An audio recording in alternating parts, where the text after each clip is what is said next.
Hello, viewers. I am Dr. Haig. I am a nurse practitioner of the state of Florida and a nurse scientist. Now, before I begin, I am not a therapist and not a vampire. I am in the state of Florida. Nurse practitioners, mental health nurse practitioners can give therapy. But let me just say, my training will not be as extensive as a therapist. While these topics are things I can touch on, they aren't things I use in my practice that often, right? Nothing I would bill for. I will not be as experienced as someone trained, as a trained therapist. In my position, I'd always refer out for therapy, and most of my counseling I do is in regard to behavioral modifications and education regarding the patient's medications. In short, while I have learned cognitive behavioral therapy, and this game uses CBT, I have not practiced it enough to start billing for it, and any opinion I have discussed here are my own, and you should consult with your mental health provider before acting on anything you hear from myself or this game. So let's get this going here. I don't know what all this is, but touches on sensitive topics: abuse, addiction, sexual oppression, suicidal ideations, religion, and of course death. Okay. A game about vampires also involve blood and sexual themes. You know, a lot of my viewers, you've heard of vampires, you've heard of rabies. Have you heard of furious rabies? I think it puts vampires in a new light. Develop in consultation with licensed therapists. It should not be considered a substitute for therapy. Yeah, this is not therapy. But again, this is just for your information, and it's a game, so entertainment, hopefully. My name is Sam Walls, and I'm a dead man. Well, kinda dead at least. See, I'm a vampire. Now, if you think that means all that Dracula hooey, like hissing, wearing skin-tight leather, and hunting mortals for sport, I wouldn't blame you one bit. That's exactly the sort of thing I did in my younger years with my former gang. And let me tell you, a vampire who's good with a gun can be a real terror. I got lucky, though. I met some kind mortals who saw beyond my fangs. They taught me my letters and showed me how my thinking was keeping me from finding any kind of peace. After they passed on, I roamed America's majestic wilderness for nigh on 90 years, figuring out myself and what it means to be a vampire. And I found revelation. What I realized was, it ain't fangs that make us monsters. It's the self-defeating ways we think. Anywho, as the world started getting smaller, my old vampire gang tracked me down. Them being my kin, I wanted to help them see the world like I did, but they still have the same monster mindset I used to have. Good thing I'm a quick draw. But I got hooked up with this newfangled internet thing and found a vampire who's helping my kin find their way. A fella named Andromachos, supposed to be 3,000 years old. He invited me to come out to Europe to learn from him. I figure someone older than time has got to have the answers. I'm going on a trip, I guess. This feels like my opportunity to do some good in the world. I've been looking. Now it's time to give back. Vampires ain't monsters. Or at least, they don't have to be. And come hell or high water, I'm gonna prove it to them. Okay, not what I expected, but here goes.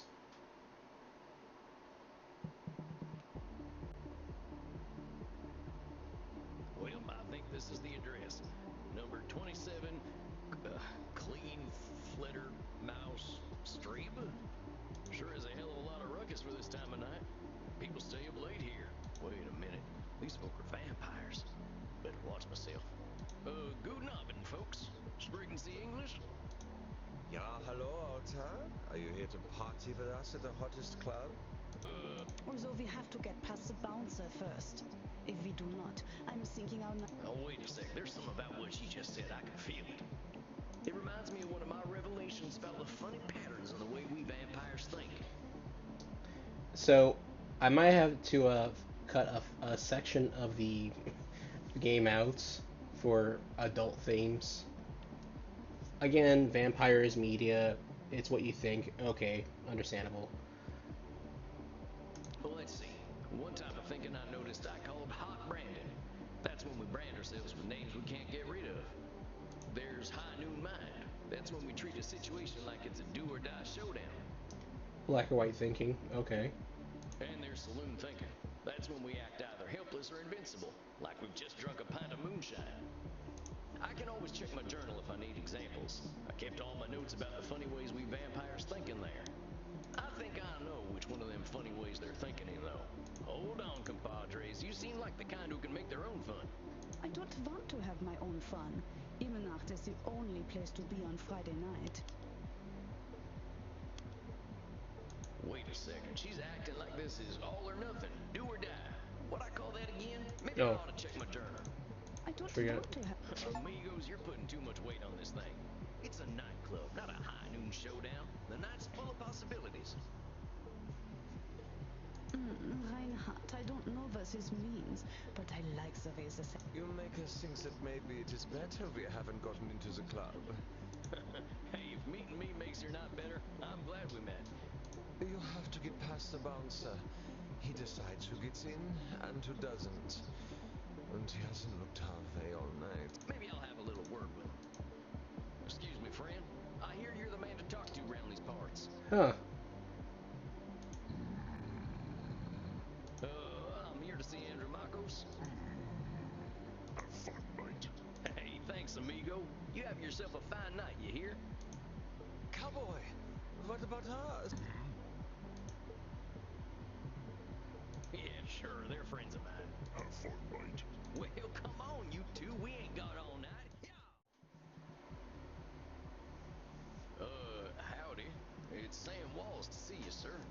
The guy who's been sending you all them V-mails. Yes, I know who you are, Samuel Walls. You have come here because you believe you can help our king. The question is, are you first able to help yourself?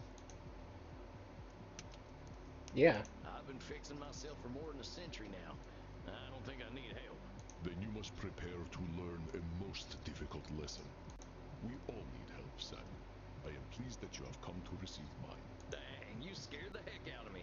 You must allow an ancient vampire his games. He will play them regardless. Please, sit down. What an absolute pleasure it is to meet you at last. Afraid there ain't much here in the way of intrigue.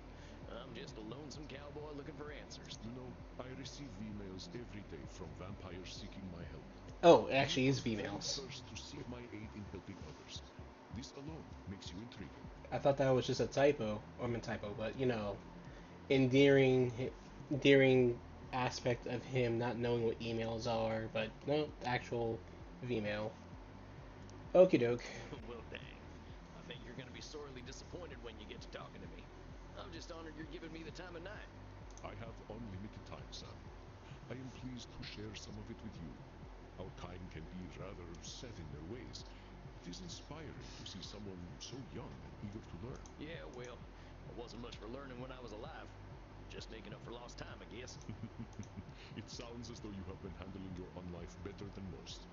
I was particularly intrigued by these. Oh, yeah, them. Okay, let's get to the. Walking the credit. Nothing sort after a few decades I started. Can you explain some of these patterns? There we go. Okay, let's get to it. I've tried to explain them to other vampires, but it ain't never gone well. I can try, though. See, we tend to assume certain things just because we've been believing them since we were alive. Or we decide the world's against us just because we're hungry or tired or something. And when we start tackling problems that ain't real, we ain't fixing our real problems. That make any kind of sense? Fascinating, Samuel. These revelations that you had in the woods, mortal psychologists have a term for them. They are called cognitive distortions. Cognitive who's he what now? Cognitive distortions. They are exactly as you described them. I will explain in a moment. Please, tell me about these specific revelations you had. Okay. So, from the key components of cognitive behavioral therapy, developed by Aaron Beck, as found in the National Institute of Health's webpage. I'll link the actual this not this link in the description. No, I'll link the link down below here. Now, it is automatic thoughts, cognitive distortions that they're talking about, and underlying beliefs or schemas, right? The automatic thoughts are what I focus on in my practice, where I feel meditation's doing the heavy lifting here, right? If I had to describe it, imagine you're walking on a beach and dragging something behind you, right? You're making a little trail in the sand that might wash away with time. The waves come in, they in and out, they wash away whatever you're dragging behind you, right? But imagine you doing this for years, right? To the point where what if you're dragging that little line in the sand does not get washed away. In learned helplessness and in PTSD, you have triggers that fire off signals faster than you can think. Sometimes if you're feeling lost on the beach, you might wander back to those little grooves in the sand you made. The grooves that feel familiar, these are these paradigms, right? I'll discuss the underlying schemas or belief systems in a bit, but this is kind of what I'm getting at, if I had to describe it anyway. The distortions they're going to discuss in a second. I just want to see what they're going to say, but I've the three we're seeing here, right? High noon, mind, saloon thinking, and hot branding, right? There is black or white thinking, the economist thinking, which you often see in borderline personality disorders. There's a book called I Hate You, Don't Leave Me. I think I have it here, in fact. Yeah, in fact, yes. Give me a second here. Wonderful. Yeah. I Hate You, Don't Leave Me by Dr. Kresman and Hal Strauss. And I'm sure there's a newer version of it, but the book was very powerful in discussing borderline personality disorder, and that the cognitive thinking is a distortion. So it's either all or nothing, like we saw with the couple outside. The overgeneralization, selective abstraction, focusing exclusively on one aspect instead of the whole picture, disqualifying positive, mind reading, fortune telling, minimization, and catastrophizing are just some of the other ones. Emotional reasoning, oh yeah, are some of the distortions that get tackled in cognitive behavioral therapy.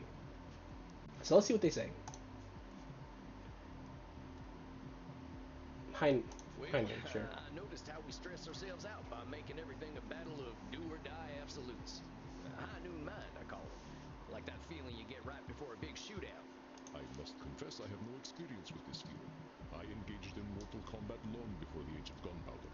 But the sentiment you describe mirrors the words of my old friend Marky Aurelius. He used to say that the magnitude of life's challenges often turn us into our worst selves.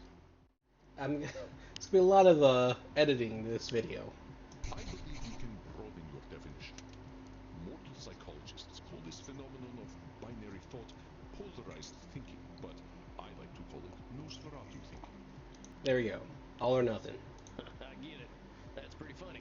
I believe it encompasses the breadth of the distortion. One is not flatly weak or strong, good or evil, smart or stupid, a success or a failure. The truth is far more complex and colorful. Not every high noon gunfight ends in oblivion, correct? Yeah, that's true. Getting shot still ain't fun, but it ain't the end neither. A perfect example, son. Now, try to catch me using Nosferatu thinking. I will give you a series of statements, and one of them will contain Nosferatu thinking. I will repeat them if you miss it. If I do not drink blood, I will surely die. Death eventually comes for us all. Mortals will always fear our kind. Did you miss my Nosferatu thinking?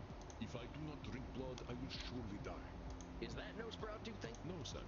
In this case, I am not arguing with reality. If we do not drink blood, let us continue. Death eventually comes for us all.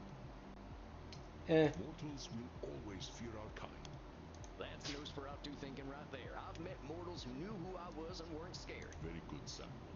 And even if you hadn't, to say mortals will always fear us ends any hope that they might not. Always is such a terminal word, is it not? Would you like to discuss more of your revelations with me? Sure. It's saloon thinking. Two extremes that probably ain't true. A fascinating observation, Sam. Your saloon thinking was described in my time as the battle between hubris and nemesis, between excesses of arrogance and self-pity. Oh man, it make me wish I'd gotten some schooling. Maybe I would have figured this stuff out earlier. You live forever, my friend. There is no rush. What you have identified is a phenomenon where individuals perceive either an illusion of control or a lack of control.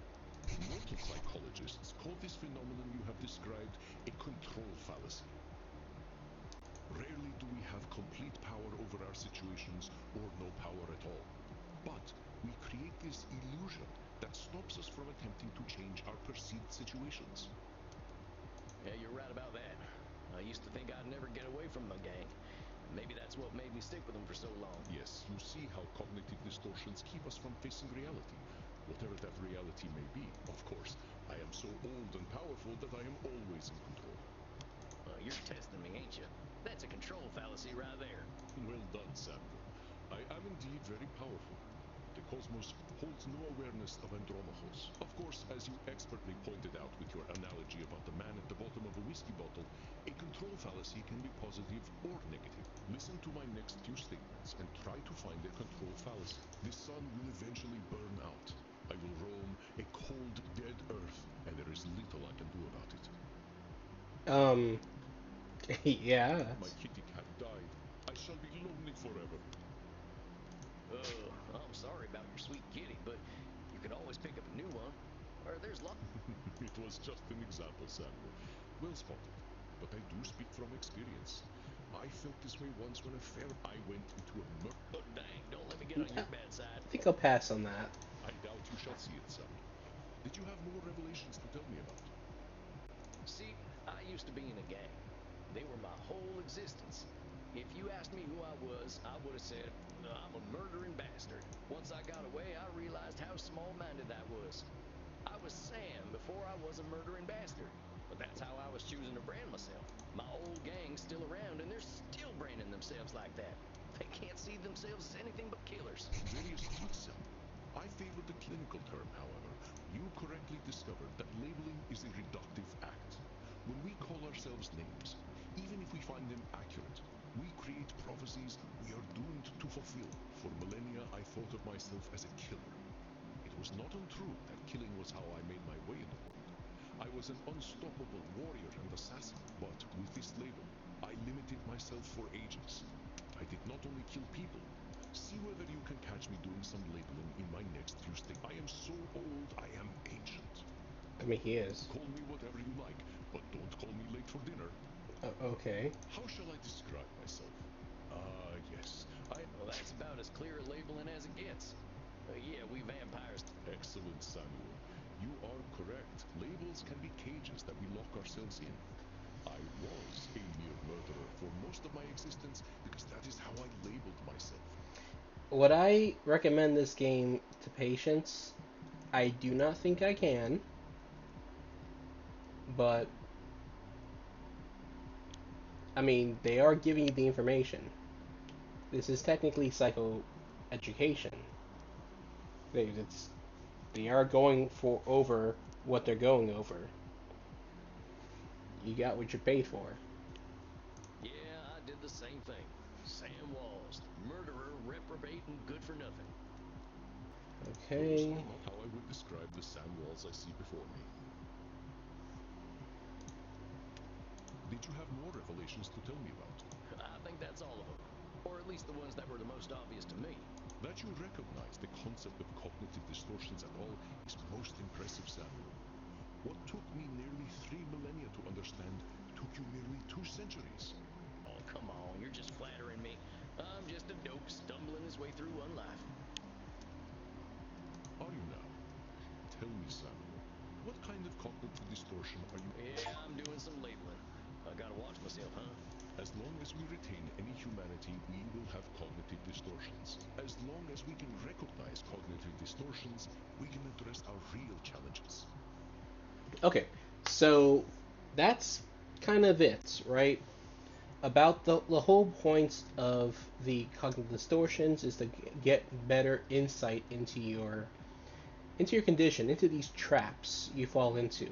Because everyone's trying to cope, and if you're coping the wrong way, it's not just doing actions, it's getting a better understanding of what you need to work on, right? And this game does do a good job of really highlighting that. The topic, the theme, wouldn't really agree with, but it's still something, and people are into vampires. Here you go. There's your education. One cannot drink blood from a straw man, after all. Huh. I ain't never heard that one before, but I like it. If it helps solidify the concept in your mind, then I am well satisfied. I know you came to learn from me, so I will do my best to honor your good intentions. I will give you a series of statements, and each one will contain a cognitive distortion. If I invite over my vampire friends, I know I'm going to have to deal with guano all over the place when they turn into bats at the end of the night. Well, that ain't right. He's acting powerless, like a man clinging to the whiskey bottle. What Andromaco say that distortion was? Was If it I really? invite over my vampire friends, I know I'm going to have to deal with guano all over the place when they turn into bat. Well, that there's a control fallacy, sir. You're acting like you've got no control, but... Or express concern to my friends that they have not been toilet raped. Very good, Samuel. I am Andromachus, the ancient darkness, the scourge. Well, that's definitely something... You are not wrong. Those names followed me for... If my club's revenues do not significantly increase, I will end up living on the street. All or nothing. That there's gotta be Nosferatu thinking. Indeed, you are correct. Samuel, now I am not only intrigued by you, but also impressed. Anything. I'm here to learn. You must receive therapy yourself. I will not have you seeing clients without a commitment to your own mental health. Oh, now, hold on just a minute. I don't know that I need therapy. I'm feeling pretty... Samuel, we all need therapy to live. I have. I didn't even notice. They are most insidious, but I am here to help you identify and challenge them. You have walked alone for too long, Samuel. Well, all right, if you... We have all the time in the world, Samuel. But for now, you must be eager for something fresh. Okay, then. All right, Andy. I'll see you tomorrow, then. Hope I'm cut out for all this. Samuel, good evening. I hope you slept well. I am definitely gonna be cutting some of this stuff out. Like, as far as the game aspect is concerned, it's the game part is this conversation, and I guess the mouth, the biting, which I should be cut from this anyway. But yeah, that's Like the dead, as they say. I was hoping to save you some breakfast, but I've already sent them on their way. yeah. I'm not gonna be Oh, that's all right. Still pretty full from last night. playing this for too long. Them golf types were practically throwing I themselves. am not surprised. Perhaps I should be concerned that some of my guests will follow you home. Well, gosh. If I still had mortal circulation, I'd be blushing. Why are you so embarrassed? Ah, hell.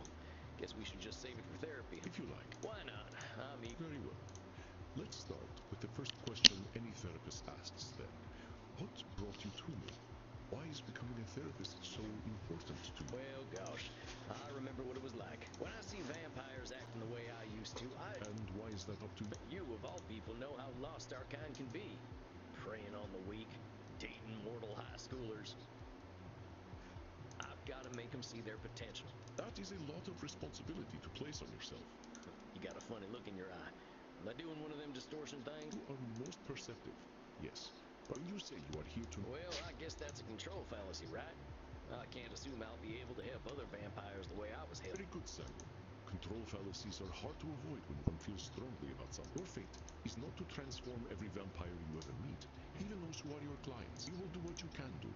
But I am eager to learn how you develop this desire to help our... Well, like I told you when I first emailed you, I was a real... When I look back and see what a no-account piece of shit I was, it all seems pretty stupid to me now. Here we are living forever and all we can do is kill? It's the dumbest thing I ever did here. I am going to stop you for a moment. Stupid, no-account piece of shit. Nasty. Do you hear the way you are talking? With respect, sir, I earned all them names. I killed women and children. Half the ghost towns out west are my doing. I didn't think... Pretend you are my therapist. If I sat here and... I'd say you were doing some labeling.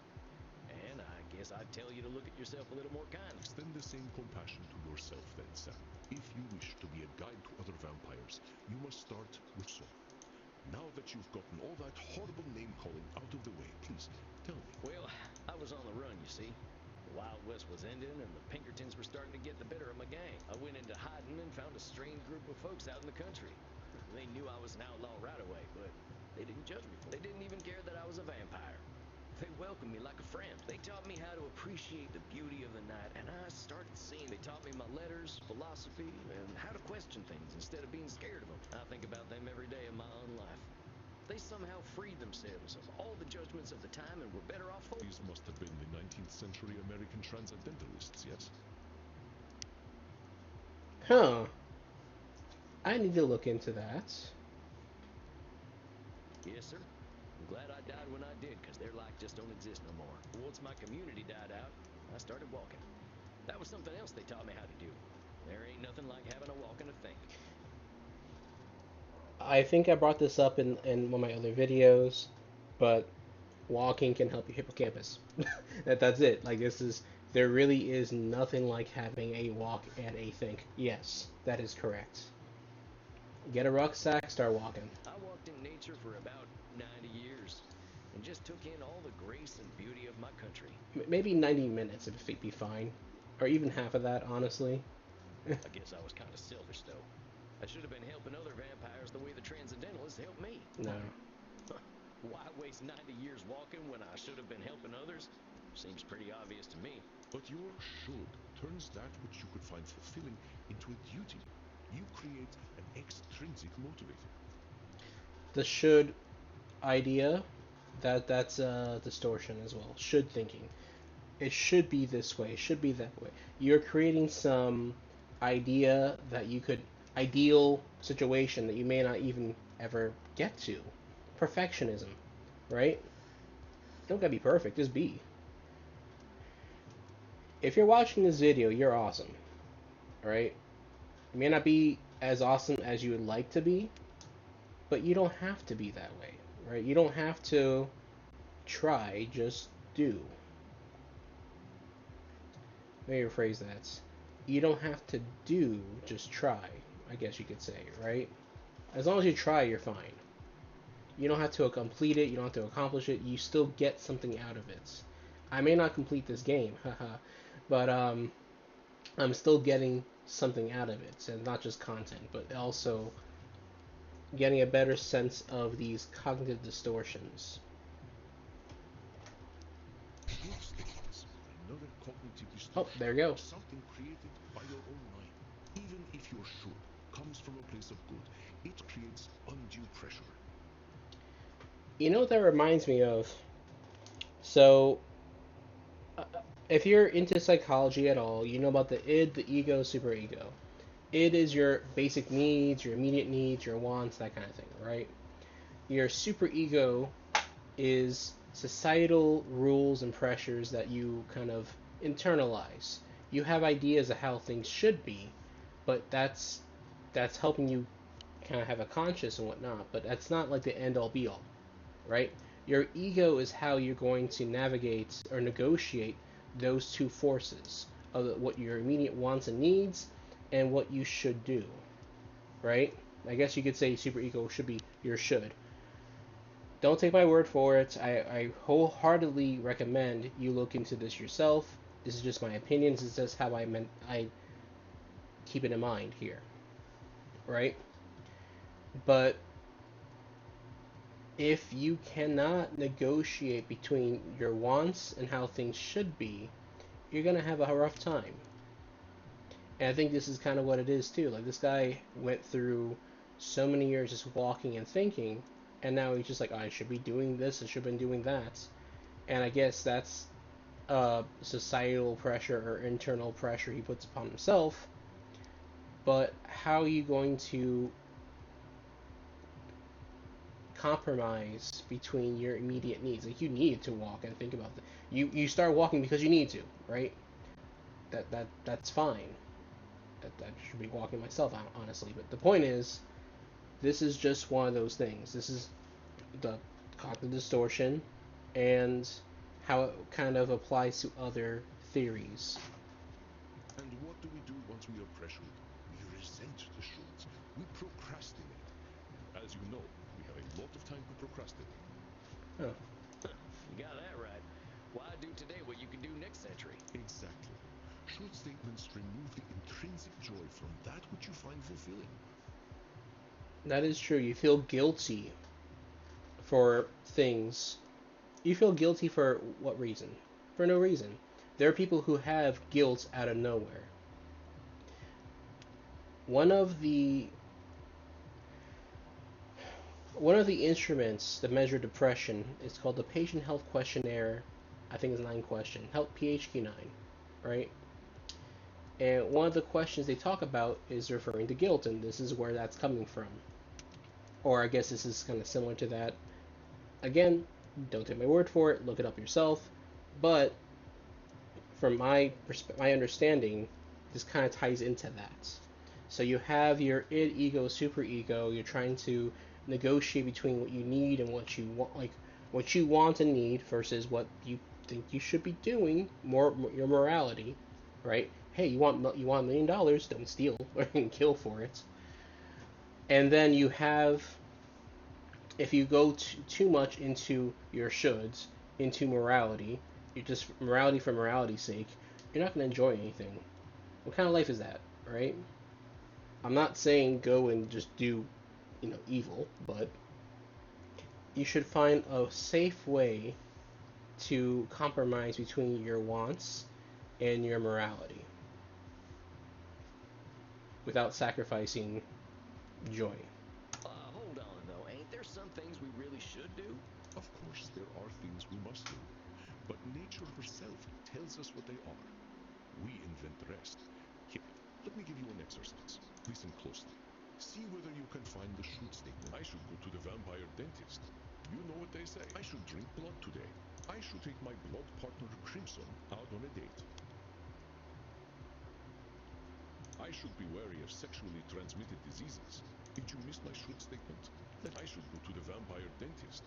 You know what they say. If you have bad fangs, you get bad blood. I should drink blood today. I should take my blood partner Crimson out on a date. Saying you should take Crimson out on a date is a should statement. You've turned something you want to do into something you have to do. That's right, Samuel. You know, I couldn't be more pleased with you. Your time in nature was clearly well spent. Well, thanks, I suppose. But if you don't mind my saying so, I hope you're treating that mortal lady. I imagine, Samuel, even if it beats no longer, you have a good heart. So far, that good heart of mine hasn't amounted to much. You are uncomfortable with praise, aren't you, Samuel? Every time I say something positive, you find a way to negate it. Minimizing positive is another cognitive distortion. So it seems like this game goes over the cognitive distortions in pretty good detail. I just don't think I should be doing. I've tried to walk a better path since then, but I did not say you were. Having met several so-called saints, I can attest that none of them were either. I understand your discomfort, Samuel. I, too, have done terrible things that I cannot erase. Well, I guess when you put it like that, it sounds kind of silly. It's another cognitive distortion, one that mortal psychologists call disqualifying the positive. Okay. So, a lot of people having this guilt.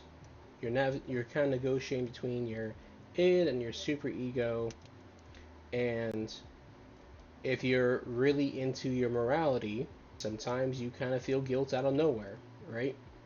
Sometimes that robs you of joy. Sometimes even when you do the good stuff, you still feel guilt over things that you should be doing instead. So you're not enjoying the things you want to be enjoying. And everyone else, that's the internal. Like you can't enjoy things you want. But the external, you have people coming out around you telling you what a good person you are. Hey, good job doing this. You might have loved ones trying to give words of affirmation. And sometimes that's just not being accepted. This is that distortion.